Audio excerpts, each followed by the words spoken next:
Shalom. This week's Sedra is Sedra Sveskara. What is the relationship between the Jewish people and the land of Israel? And the most common answers given to this question would sound similar to Israel being the homeland of the Jewish people. A comment that Ibn Ezra wrote on this week's Torah portion gives a new view on the role and relationship of the land of Israel and the Jewish people. The pasuk in this week's parsha says, "I pleaded with God at that time, saying, Lord God, you who let your servants see the first works of your greatness and your mighty hand, you whose powerful deeds no God in heaven or on earth can equal. Let me, I pray, cross over and see the good land on the other side of the Jordan, that good hill country, and the Lebanon." In his commentary to these psukim, the Ibn Ezra wrote, "This section was written to instill a love of the land of Israel. If the Jewish people love the land, they will observe God's commandments so that they will not be exiled from the land." This is a curious comment because it seems that the Ibn Ezra is stating that the people's commitment to observe the mitzvahs was dependent on their love of the land of Israel. If the Jewish people loved the land, they'd observe the mitzvahs. If they didn't love the land of Israel, then they wouldn't observe the mitzvahs. Odd. What connection is there between to the Jewish people's love of the land and their observance of the mitzvahs? Why would a person be willing to observe the mitzvahs if they love the land more than if they didn't love the land?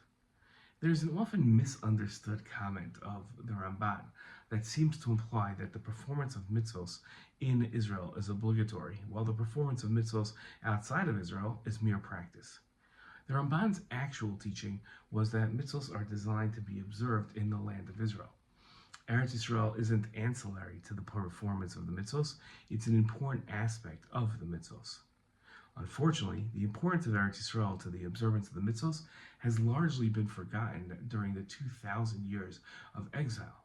Jews observed and continued to observe the mitzvahs while in exile, but they've forgotten or placed less significance on Eretz Israel in their mitzvah observance.